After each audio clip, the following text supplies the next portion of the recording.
Hello everyone and welcome to another Findmypast live webinar. My name is Niall and I work on Findmypast content team. We're broadcasting today from our Dublin office on the eve of St. Patrick's Day. So we've got a great webinar for you today which is all to do with Irish family history and the secrets to successful Irish family history research. Before we get started, I'd just like to tell you about a promotion that we have running at the moment, which is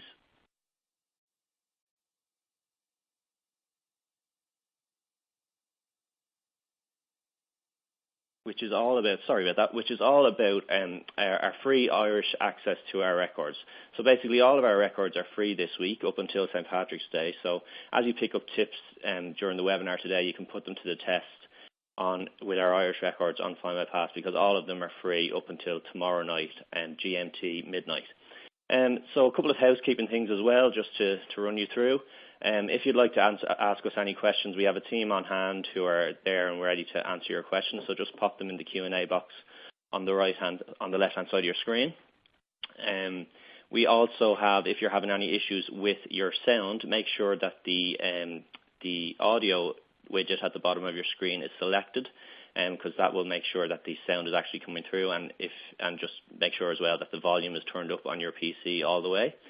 And so without further ado, I'd like to pass you over to our presenter today, who is Fiona Fitzsimons. And Fiona works for the Irish Family History Centre. She's a director with the Irish Family History Centre, formerly Enniclan, and they're pretty well known in the world of Irish genealogy.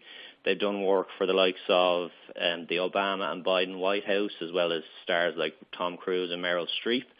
And as I mentioned before, Fiona has a huge amount of experience behind her in terms of Irish family history and the research that she does with her team in the Irish Family History Centre. So without further ado, I'll pass you over to Fiona and we'll get on with the webinar. Thank you. Thanks very much, Niall. Hi there, and welcome to today's webinar on secrets to successful Irish family history research. This afternoon, I want to share some of my favourite research tips. These are the things that I've learned during 25 years research in the archives. But in fact, it's not just me. I head up a research team and I work with some of the most experienced researchers in Ireland. Every day I get the opportunity to talk to them about research. Issues like bad handwriting, and it's kind of inevitable when you're working with handwritten documents. One of the most common things you'll hear around here is, can I borrow a second pair of eyes? We discuss things like what sources are most useful when you're looking for specific evidence, how to interpret that evidence once you find it, and especially when we get conflicting evidence in different documents. These kind of knotty day-to-day problems. And over time, I've learned what works and what doesn't. Today, I want to tell you some of the things that we do to get results, with a particular focus on how to get the best results from online research, how to find evidence that bridges the gaps in the records. I also want to look at some Irish customs and traditions that can hide your ancestors, often in plain view, and to set out some research strategies to find an individual or family of interest. Now, don't forget that all the way through this presentation, we have a box on the left for you to ask any questions you like. But if you'd like to wait until the end, that's fine too. We'll have some time after I finish talking. I'm going to stick around and you can keep on asking the questions. Now, one of the things that everyone thinks they know about Irish family history is that all the records were destroyed. Some were destroyed, okay, but a lot survives. And even now, when we've had what we, I suppose, jokingly refer to as a digital revolution in Irish family history, that myth sticks around like a bad smell. But there are tens of millions of Irish records now available online. The largest online collection is on Findmypast, with over 140 million unique Irish records, including all the Catholic parish registers, the census returns, the index to the births, marriages and deaths index, right up to 1958. Now, because so many records were destroyed, family historians and genealogists doing Irish research have learned to use what records survive as census substitutes. And some of these records are only available on the Findmypast website. Here are some examples. The Valuation Office, which is commonly referred to as Griffith's Valuation. Now, what these are quite simply property tax records. They include names of all householders in Ireland for that critical generation, 1830 to 1864. That is, before, during, and immediately after the Irish famine. Here's another key source, and it's hugely underused. The landed estate court rentals. These include the names of tenants on those estates, and those estates encompass a quarter of the entire landmass of the island of Ireland. Those estates were sold on, they became bankrupt and were sold on between 1849 and 1882. So again, this is the generation after the famine, at a time when there is huge emigration from Ireland. Another underused sources are the dog licenses. And remember, Ireland is a really rural society. Dog licenses are a census substitute for the Irish countryside. They're a fantastic source to bridge the gaps between Griffith's valuation in the 1840s and the start of civil registration in 1864. Dog licenses will also provide an address, so they're particularly useful for distinguishing, say, your Mary Murphy from her doppelgangers, other people who share the same name. Now, just as more records are available online, there are powerful search engines to search across tens of millions of records simultaneously with a high degree of accuracy. And one of the benefits of electronic searching online, is you get to define the boundaries of your research as you go along. To give you an example, last summer in the National Library, I helped an overseas visitor to trace her ancestor, John O'Neill. Now, we started off on the Findmypast website, we keyed in the name, and we started with over 1.3 million records. That's an insane number of records, too many for one person to check and keep their sanity. We then began to define the boundaries based on the limited evidence she had. You can do this by entering things like the approximate year of birth, year of death, if it's known, year of marriage, or even just a date when you know for sure that your ancestor was alive, the date they flourished. And using the little box here, you can enter plus or minus a certain number of years. Now, within 10 minutes of online research, we had narrowed down that visitor's search to 39 records. And I then said to her that she had to go and read through all the documents herself. And at the end of my time there, she came back up to me before she left, and she said that of the 39 documents she read, 36 of those were directly relevant to her family. So that's the power that you can actually harness when you have a good search engine. Other things that you need to be sure about is you need to make sure that you're searching all variant spellings of a name. And for that, it's particularly, you should always check whether or not there is a Soundex or similar kind of search being used by the search engine. For example, the National Archives of Ireland, the Irish National Archives, don't use Soundex. So when you're searching on their website, you would have to enter the exact spelling of the name as it is transcribed. So you sometimes can end up doing the same search 10 or more times over, just trying to find in what ways the name may have been mangled by the clerk at the time or by a transcriber during the digitization process. So always check and see if there's Soundex in play on the search engine you're using. The other thing is search for Irish names with and without the O and the Mac. It's a bit of an urban legend that O's and Macs were made illegal by Act of Parliament. This isn't actually the case. But we only actually began to reinsert them. They kind of fell out of use just because of cultural, I suppose it became a cultural norm to drop the O and the Mac after the conquest of Ireland in the 1600s.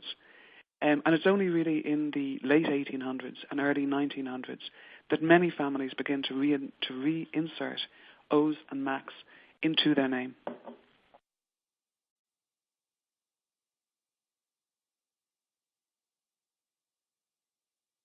Now, using a search engine, you can also search with a wildcard, for example, the first letter of a surname and then an asterisk. Now, another benefit of searching with a powerful search engine is that you get to cross-reference your search. And just say, for example, you're looking for Patrick Murphy in Cork, and I hope for your sake that you're not. There are 755 of them in the 1911 census.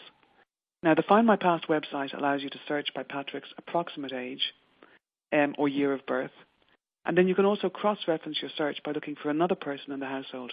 And say in this instance we know that Patrick was married to a woman, Julia. Now, by entering even this limited amount of information in the search engine, we can pick out the one relevant record from the other 754 that are not relevant to our search. So we've turned something which was impossible into something that can be achieved, and you still have time for lunch. I suppose the thing that I keep getting back to again and again is that I'm really goal-oriented. As a professional genealogist, I have a defined amount of time in which I can search and find the records. And I need to know that when I'm searching online, I need to know that I'm looking at a complete record set, that the search engine is functional, that it picks up all variant spellings, and that the results I get have a high degree of accuracy.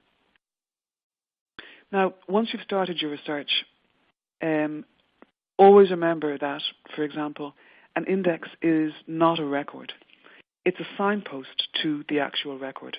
And the original record will almost always have more evidence. And almost all the subscription websites now link their index to digital images of the original documents. Because this is the second thing. This is an absolute bugbear of mine. Don't believe something until you read the original document with your own eyes. An index is not a record. Be prepared also to search outside of your comfort zone and outside of what you think you know about your family, your ancestors. A few years back, I worked with a client. He wanted to know how his family of smallholders had survived the famine. And I sat down, talked with him, got the brief, and then began to set out all the evidence and began to work through the surviving documents. And in fact, during the research, we discovered that in 1838, his great-grandfather had enlisted as a soldier and was posted overseas. And all the rest of that family that stayed in Ireland died in the famine. Now, it just so happened that a later generation of the family were Republicans. So my client, left to his own devices, would never have looked at the British Army service records. But in fact, that's exactly where it was that we found them. We often find that families change religion, especially at the time of marriage.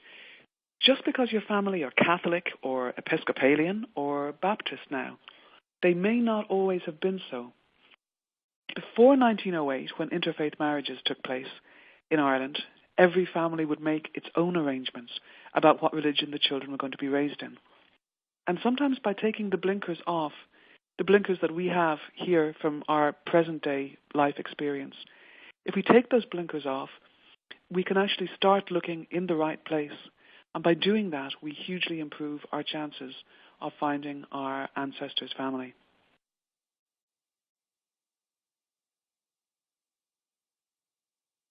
Now, another very useful source to look at are court and prison records, because if your Irish ancestors were involved in social or political protest, they will often have appeared before the courts, or they may have appeared as complainants or as witnesses in court cases.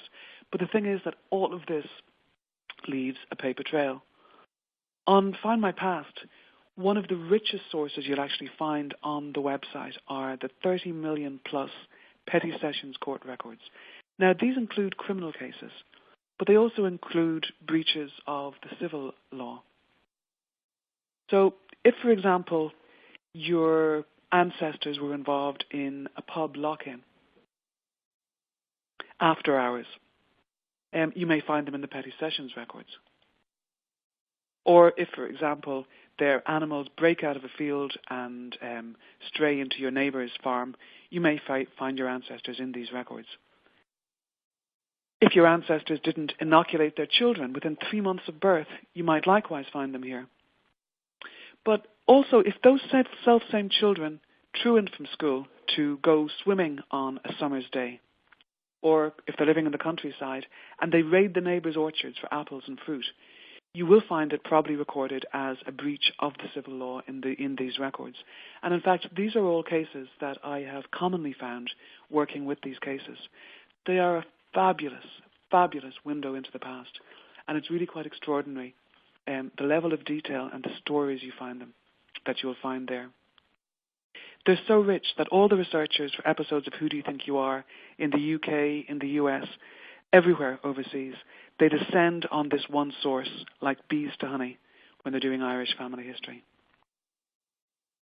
Now, always keep an open mind about what you discover. Give yourself time to let the information sink in.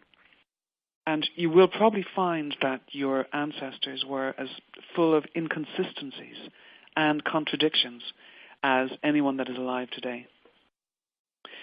So that concludes the first part of this webinar, online research and searching widely and deeply. I now want to turn to look at Irish customs and traditions that can obscure your ancestors in the records. And I want to suggest some strategies to help you find them.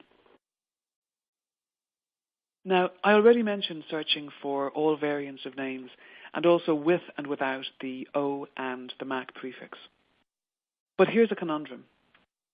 Are you searching for your ancestors by their right name? Now, if you're looking at the correct slide at the moment on screen, this photograph is of my great-uncle Willie. But I've also found him in the records as William, Liam, and Billy. So that's a question to consider. Do your ancestors use the same names for all official records that appear on their birth and their baptismal records? Until the late 1800s, Irish was the main language spoken on this island. And add to that the fact that Irish society is, by nature, it's very, very informal. And that's something that I certainly like living here, and that visitors to Ireland really appreciate when they come here. We're very informal, we're very easygoing. Most people would habitually use the shortened Irish version of their names every day, and they would keep the long English version of the name for filling out forms or for legal documents. It's a little bit like your grandmother keeping the good sitting room for visitors. Now, here's some examples of Irish names. The diminutives or the Irish version of the better-known English name. John becomes Sean, or in the northern province of Ulster, becomes Shane. Edward becomes Eamon. Jeremiah becomes Dermot or Darby. Penelope is Fionnuala, shortened to Nappy, or even Fifi. Margaret becomes Peg or Peggy. Now, Irish is also a very expressive language. And so, for example, Maura can become Maureen, meaning little Maura, little Mary. It's a term of endearment. But something as simple as this can completely throw people out when they find the many different variants of names, the many aliases that their ancestors may have gone under. Now, it's not that anyone's trying to hide from the long arm of the law. It simply reflects something about Irish culture, the informality of our society, but also the fact that up until 120 years ago, the greater number of Irish people would have spoken Irish as a first language. Now, here's another issue that really trips people up. And ask yourself the question, do you know where your ancestors' family lived at any given time and where to find documents based on that address? And even now, I've been doing genealogy for over 25 years. Even now, this can sometimes be something that trips me up, or certainly that halts my gallop. It makes me slow down a little bit to check that I'm looking in the right place.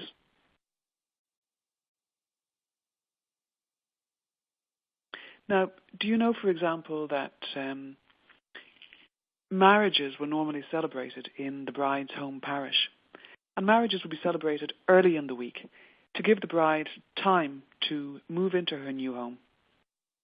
The idea being that the newly married couple, surrounded by their friends, would go to church, making up a small procession, leaving the marital home to attend the church the following Sunday. But likewise, you look for the baptisms of the eldest child or the first few children in the young mother's home parish, for the very simple reason that young women expecting their first children would usually return home to their mothers or to their aunties for help. So you don't always look in the parish where you know the family were living, but in the mother's, her own family's home parish, if you're looking for baptismal records. Here's something else that crops up very frequently.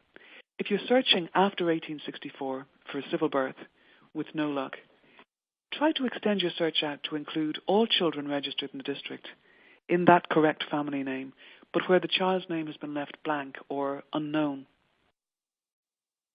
Because where children were born in hospitals, births were often registered by the doctor on duty, and the doctor on duty very often didn't stay around long enough after his shift to find out, to learn what the parents had decided to call their infant.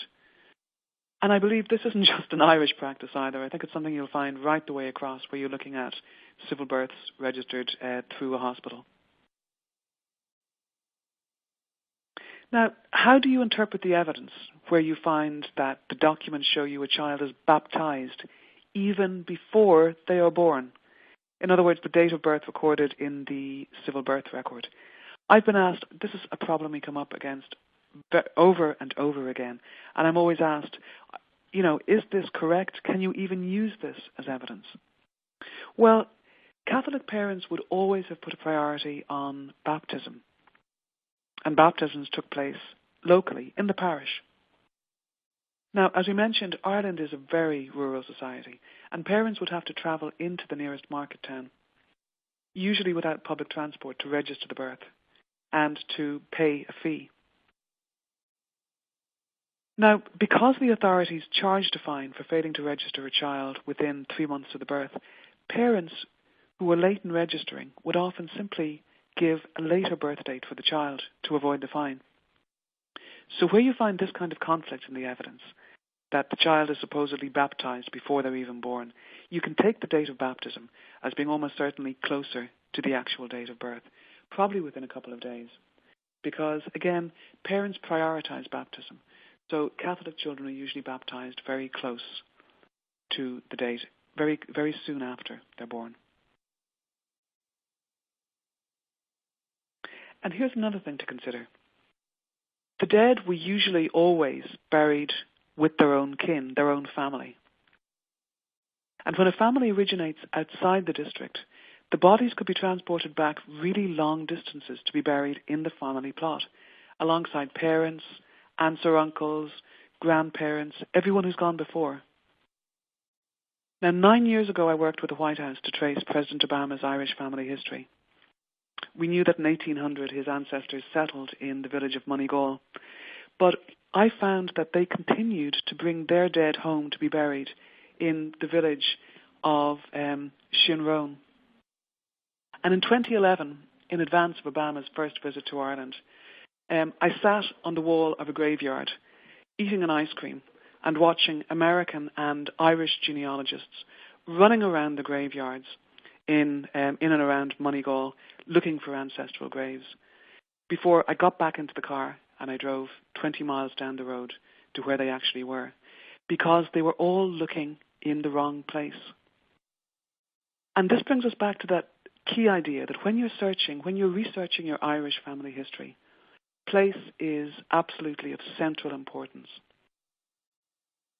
But what if you're having problems finding out where your ancestors actually come from? Well, I want to mention an excellent free website that tackles precisely this problem.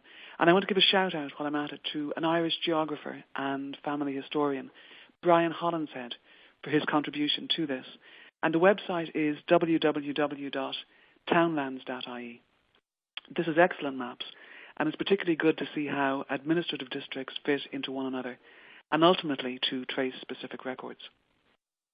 Now, if you're looking on screen, you'll also see that we have a map of the Registrar's District up on the screen.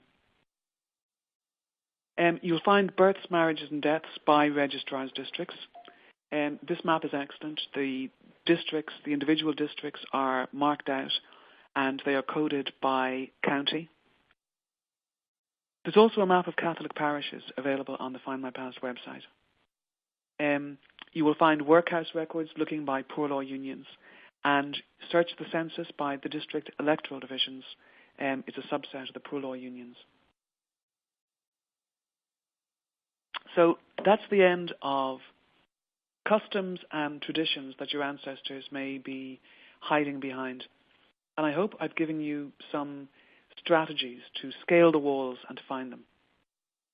Now, I want to wrap up this seminar by looking at some of the key records, the catch-all records that you find everyone in, people of all social backgrounds and people of all faiths. Too often we look at religion as being a divider in Irish society.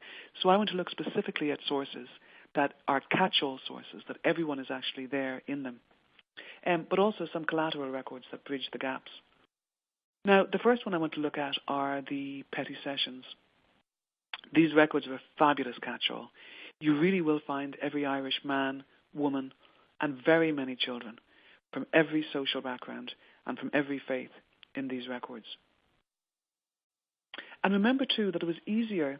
Don't just look at the petty sessions records, although they are a fantastic source for stories. Remember, too, it was easier to be criminalised in Ireland than elsewhere in the United Kingdom.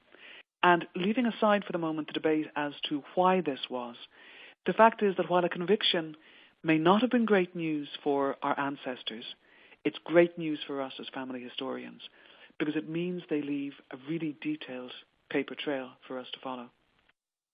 Don't forget either to look for your ancestors as complainants or possibly as witnesses in cases.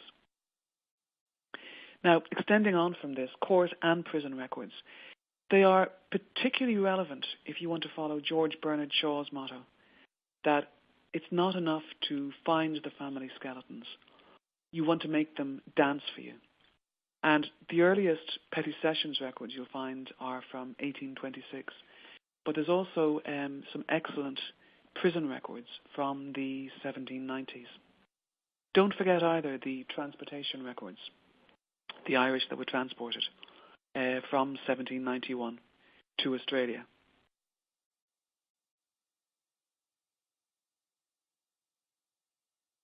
Now, I mentioned previously the dog licenses as a census substitute, especially for the Irish countryside.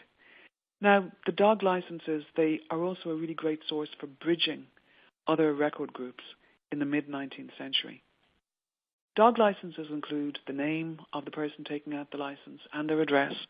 Because they have the address, there's enough corroborative evidence there for you to distinguish your ancestor from somebody else of the same name. And that's one of the most common problems you find in Irish family history research. You'll find that there are clusters of people by the name of Murphy or O'Neill, O'Brien or Ryan living in an area. And everyone seems to have named their sons James, Patrick or Michael, or their daughters Nora, Bridget or Mary. So the dog licenses, they give you corroborative evidence that will allow you to distinguish from one Mary Murphy and another. Now, a source that I particularly love are the Valuation Office records, the property tax records. Rookie researchers often refer to these as Griffith's valuation. But in a sense, Griffiths is only one part of this huge collection. These records are probably the most important census substitute for Ireland in the 19th century. But they also are the backbone of research. They will allow you to extend your research forward into the 19th and 20th centuries. Now, the only complete set of the Valuation Office records that is available, including the original maps, is the one that's available on Findmypast. But I cannot emphasize enough the central importance of these records. They provide you with coverage for before, during, and immediately after the Irish famine. So at a time when they record households that, for want of a better word, that died during the famine, but they also record the households, the 1 million Irish households that emigrate between 1845 and 1851.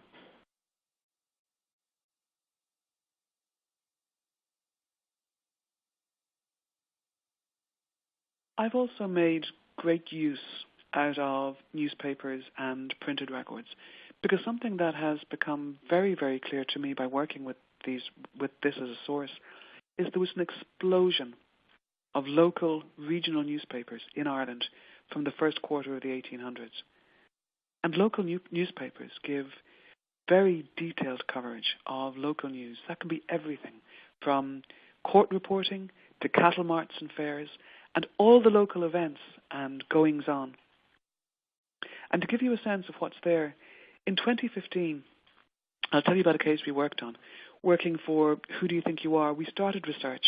We were looking originally for any evidence of an 1828 court case in which a young man was convicted of a crime in Tipperary and transported to Australia. Now, the original court records had been destroyed, but using newspapers, we found that the entire family, it transpired, were political activists. They were engaged in land agitation. They would have been known locally as the White Boys. Between 1812 and 1832, the men of the family were repeatedly convicted, jailed, and eventually, after a certain number of convictions, they were convicted and transported to Australia. And the women would then petition to rejoin their husbands, their brothers, their fathers in Oz. And using the evidence in the local papers, we ended up, not as we thought with a single man's story, we ended up with a cast of thousands, and we found a fabulous social justice story that we had no idea was there. And if we had been relying solely on the court records, we wouldn't have found this. In a sense, almost by being thrown back to the to newspapers and to printed matter, we extended the search more widely, but we suddenly found this entire family.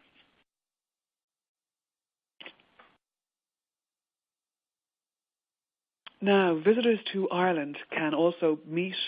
You can drop into the Irish Family History Centre. You can meet, you can talk, and you can discuss all things genealogy with the research team. The Irish Family History Centre is in Dublin city centre by the river.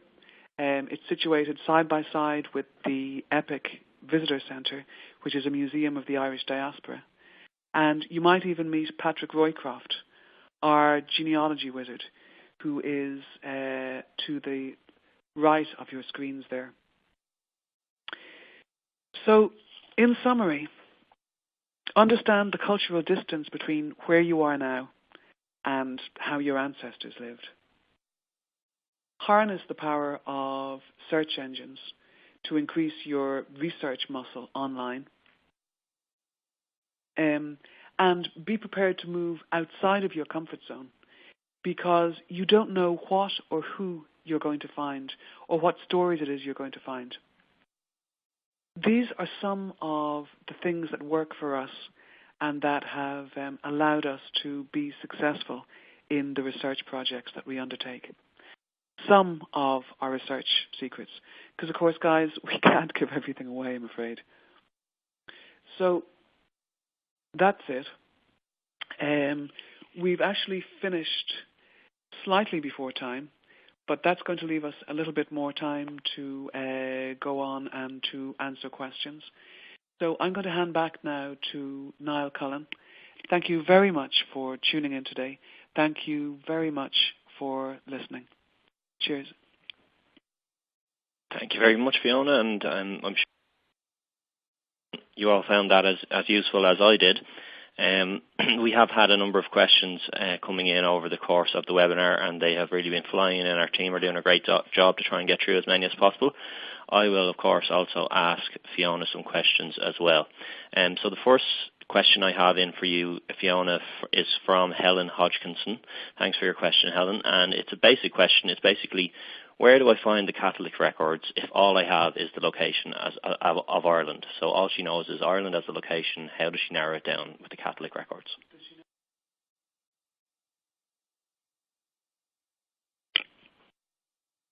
Hi, Helen. Well, my starting point would be to look at the family name. Like I say, you often get Irish names in clusters, and the actual name can indicate what region, what province, or even what county somebody comes from. If you go online on, again, I like to use something like the census for this, to try and see where the name appears most frequently. The other thing to look for is the Christian name that's being used. Very often families, particularly where it might be a second or a third boy or even girl, families like to use local saints' names. For example, Maddock or Aidan, if I see that name, I know to look in North County Wexford. Fiach is a name that's found most commonly in Carlow, for example. Gobnet would be found in, it's a girl's name, would be found most often in County Clare. If, however, you're dealing with a really, really common name, a Patrick or Michael, Patrick or Michael or John, if you have the name of his parents, you can, what I always think of as triangulating a search by searching not only for the baptism of a child, but by including one or both of his parents' names. Include that in the search engine, and it hugely increases, because the Catholic records are available now as a source, it hugely increases your chance of pinpointing the baptism. Now, you may still end up with may still end up with 5 or 6 records, but even then, you can search each one, and you can try and work out whether, for example, that John Murphy is still living in Ireland at a time when you know that your ancestor was settled overseas. So it's a way of narrowing down the fact that so many records are digitized, the fact that you can triangulate your search by searching for, say, the baptism of a child with the name of one or both parents. You can focus down on a smaller number of records, and it limits the research that you have to do. But you can never entirely remove the legwork that is there. That's, in a sense, that's part of being a family historian. Great, thank you, Fiona. That was a very detailed answer. I hope you got all of that, Helen. The next question comes in from Katrina Coopy. Thanks for your question, Katrina. And Katrina asks, when surnames are transcribed, are names beginning with Mac, M-A-C, and M-C, Mac, cross-referenced, or should she search using both options?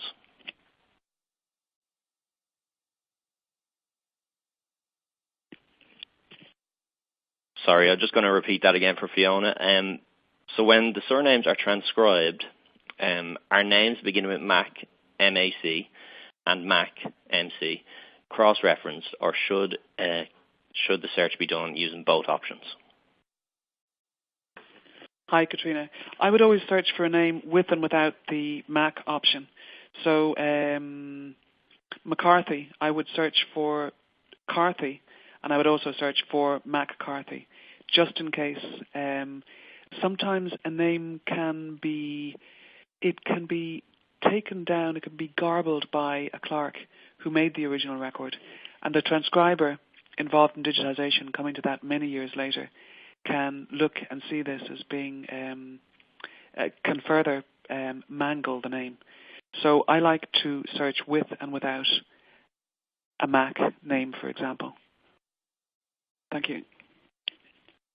That's great. There's another one in here from Billy Whitehead, and he's asking, are there any naming traditions for middle names? Now, that's a really interesting question, Billy. I have seen families where all the children were given the name of Mary as a middle name, the boys as well as the girls.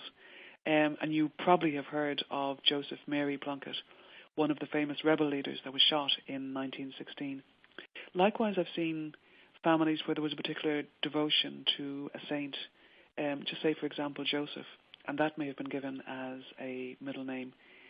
There isn't really any naming tradition that I'm aware of concerning middle names. And this idea of naming patterns, it's something that we actually would come up in discussion very frequently. And I've never heard anything specifically about middle names. I have seen, however, in better off families, I've seen sometimes a mother's maiden name being preserved within the family as a middle name. For example, Mary Atwood O'Donoghue. That's a case that I worked on. And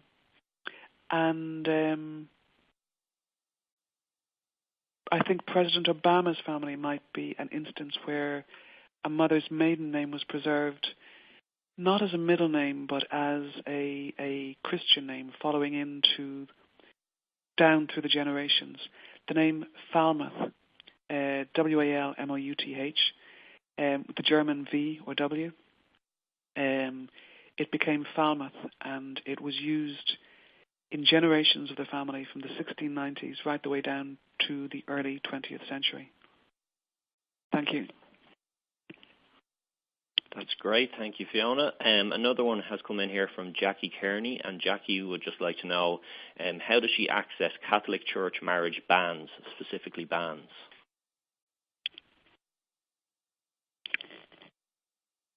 Hi, Jackie. If you're looking for bans, to some extent we are bound by what records were digitized by the National Library in the 1970s for conservation. In the 1970s, the National Library sent a team around to the different parochial houses. All parish registers are preserved in the local parish. So the records that have been digitized are limited by what was microfilmed at that time. I know that there are some records of bans, but they are very incomplete by parish on the Findmypast website. This really comes down to the fact of what was actually maintained locally in the parish. So what was kept in the parish might then have been put forward for digitization in the 1970s, and that was then available to be digitized in 2015 and 2016. So bans in an Irish parish, surviving records of bans for a Catholic parish in Ireland are unusual. You might also look at the congregational records, which are a separate class. They include 60,000 records other than baptismal and marriage records. Thanks. Great, thank you, Fiona. A pretty straightforward question in here from Charles. He's just looking for the most common variants of the name John. Hi, Charles. Variants of the names John. That is quite a vexed question. You have John, you have John, Jon. You have Sean, spelt with an accent to lengthen the vowel over the A. In Northern Ireland, in the province of Ulster, you would have Sean. It's the same name, but now the accent is over the E, and that is anglicised and written as Shane, Shane, which to many English speakers, they would consider that to be a completely different name altogether. I have also seen Owen and Eugene being used as variants by somebody. These are records made by the person themselves. As to whether they were trying to maybe create a new identity for themselves once they had moved overseas. I'm not entirely sure. But I have seen cases where somebody who was baptized John and recorded as Sean in the records rocks up in the U.S. records as Eugene. So I think those are the most commonly occurring ones. Thanks. Lovely, thank you, Fiona. Another question in here from Sue Warner, and Sue wants to know how does she order an Irish will? She already has the probate on the will calendar, so she wants to know how to order the will. We don't have a date on that. Hi, Sue. Anything which is earlier than, I think, 30 years, anything which has been probated in the last 30 years, you would have to write to the probate office itself where it was granted. And most of the probate offices, you can actually Google and find them relevant to where the grant of probate was taken out. Anything which is older than 30 years should be deposited in the National Archives of Ireland. So you could, if you have the person's evidence, the name and the date of probate grant, you can write to the National Archives to request that. Thank you. Yeah, Fiona just asking me to add that there is a form that you can actually fill out for the order of the will as well. Moving swiftly on, we've got a question in from Catherine Marino. Now, Catherine knows that her grandmother was born in County Clare, but she thinks that she was adopted. So she wants to know, are there any adoption records from in and around 1888? Hi, Catherine. Now, that's a really interesting question. It's not an easy one. Anything which happens before 1952 is not, strictly speaking, adoption. Really, it depends on whether she was informally adopted within her extended family, which happens very frequently. If that's the case, then it's very unlikely that any formal record was ever made about the process. So you won't find a paper trail. You could possibly go down the genetic route, if that was the case, to try and find family. If, however, she was separated from her birth family for whatever reason, the chances are she will have ended up either in a local workhouse or in one of the institutions. Now, you would almost need to know which, because that's going to actually direct your search. Children who were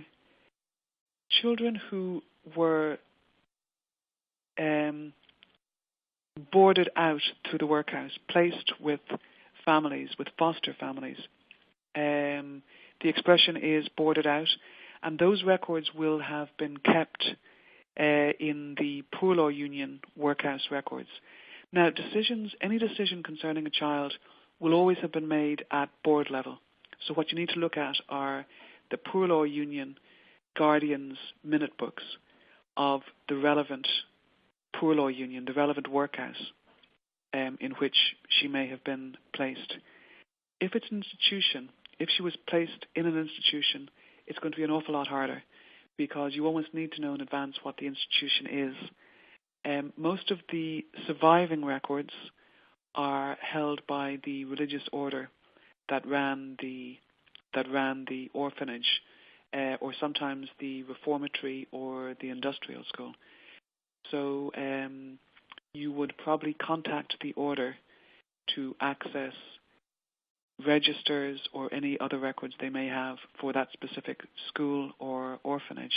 And you would then have to sit down and systematically work your way through what records survive to look for a record of your great-grandmother. This is long, very detailed work. That said,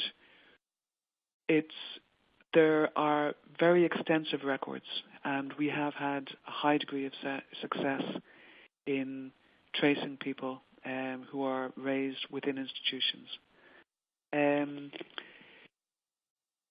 I could possibly direct you to, I published an article precisely on this topic in History Ireland magazine in 2015. And I might make that available to the Findmypast to put up online as well to share, because I think it's really critical information. It's also particularly relevant to what is happening, to what's in the newspapers at the moment, the whole Tuam scandal.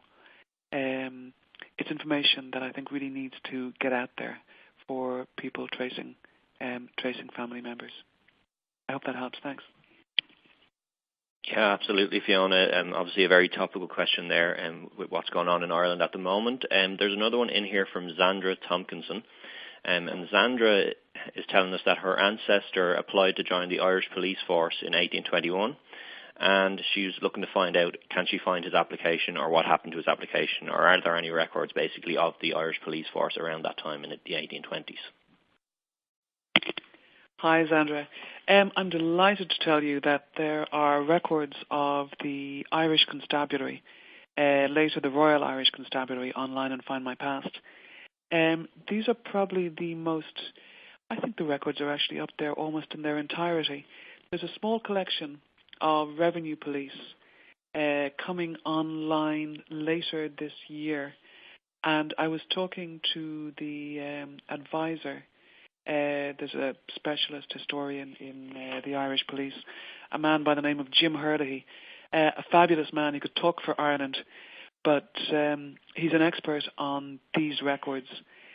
So I think when the Irish Revenue Police records are placed online on Findmypast later this year, that will actually complete the entire surviving police records. What actually survives will then be up there and available to search. It's kind of nice to be able to direct you to one source which is easily accessible and which you can search with no problems. So good luck with that. Thanks very much. Great, thanks Fiona. We're moving towards the end of the webinar now, so hopefully we'll get through a few more questions before we finish up. I've got another one in from Judith Hilton, and it's another question on name variants. Judith wants to know what would a name variant for the name Benjamin be?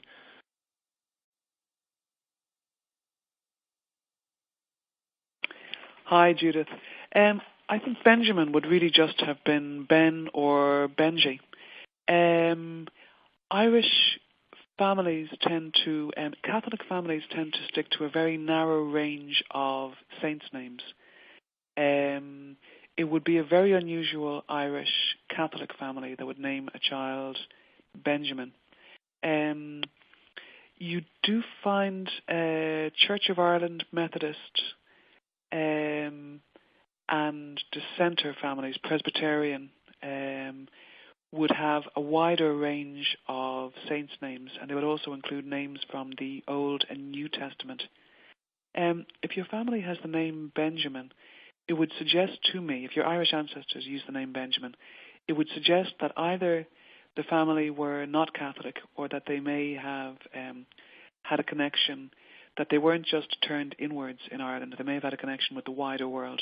So possibly there could have been an ancestor there who may have enlisted in the British Army or Navy.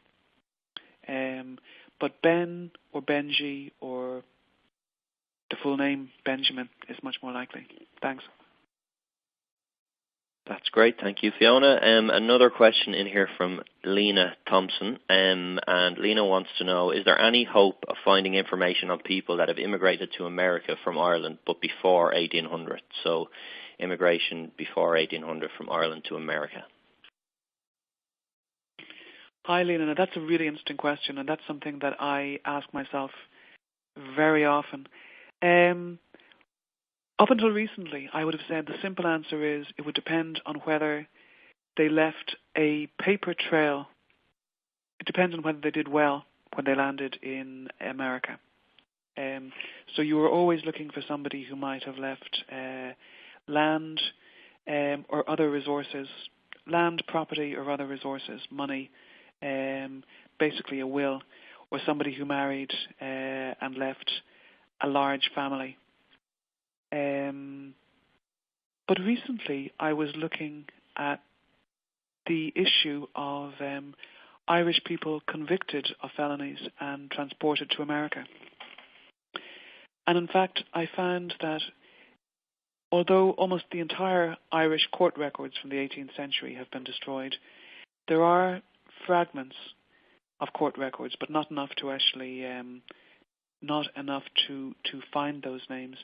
But I did find that from around 1775, there is excellent coverage of court cases. Not so much of court cases, but of anyone who is convicted of a felony and sentenced to be transported to the Americas. So you can find the names of individuals there. Now, I think that would allow you to search for somebody who might have a more unusual name. It's not really going to help with the Murphys or the O'Neills, where you've got those real kind of clusters of names. But I suppose I want to finish with maybe what is a somber thought, and it's this, that before 1800, the government wasn't really concerned with hoi polloi. It wasn't concerned with the majority of the population.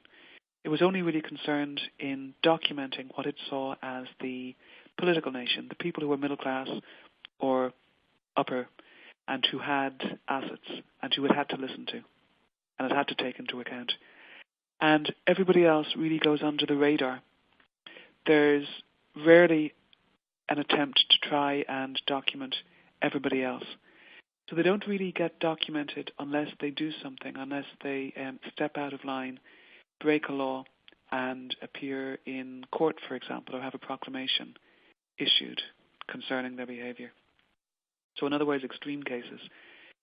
So I suppose that's quite a simple answer, that it's not, a lot of it boils down to, when you're looking for sources, it boils down to what it was that the government at the time thought was of interest.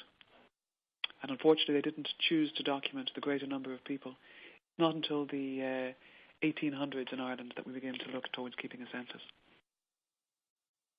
Great, thank you, Fiona. Time to squeeze in one or two more, maybe. Anne Jolly has sent in a question asking, are you aware of any records covering training of nurses in Ireland in the early 20th century? Hooray, and I'm delighted you asked that question. The records of An Bord Altonis have been conserved, cleaned, conserved, placed in archival storage and indexed, and they are now available for consultation. They are held in the archives in UCD, University College Dublin. It's a short bus ride from the city centre here in Dublin. The records are extensive from the 19-teens onwards. There are also some records earlier than that. They tend to be records for individual hospitals. I think the records of the Adelaide Hospital, which go back to the 1890s, are held in the archives in Trinity College, Dublin.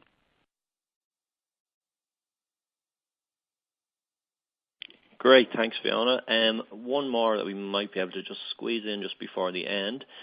Barbara Clark has asked, would the common, and inverted commas, poor Irish man make a will? Now, that's a very interesting one. The common Irish man wouldn't have left a will, but something very interesting happens in Ireland in the 1890s as a consequence of almost 100 years of land agitation. And that is, we have the introduction of the Land Commission. And what happens there is that the English Crown is so desperate to answer what they call the Irish political question that they gave the Irish people something really quite extraordinary, and that is they gave them a social revolution. They break up the old estates and they allow the tenants the right to buy out the land. Now, because of that, suddenly you have smallholders suddenly become landowners. They now have something which they have to leave. They now have an asset to leave. So the answer is, once your ancestors start to buy up, once they buy up the 10 or even 13 or 15 acres that they leased out, from that moment on, they will start to leave a will. So look from the 1890s onwards. Fantastic. Thank you, Fiona. So I hope everyone found that very informative. I know I did. Obviously, a lot of questions came in. It's been really busy. Our team have tried to get through as many as possible. If we didn't get to your question, apologies for that, but it's just not possible to get through them all in this hour. Just to remind you again, just before you go, all of Findmypast's Irish records are free at the moment, so they are free up until tomorrow. And so any tips that you picked up in this webinar, please go to Findmypast and take advantage of them. Take advantage of the records while they're free. Have a search, see what you can find on your Irish ancestors. Remember, we have the largest collection online, so if you're going to find them anywhere, it's probably going to be on Findmypast. So we'll talk to you again on our next Findmypast webinar. Stay tuned to hear news on that coming up soon, and thanks for joining us live today. Thank you. Bye-bye.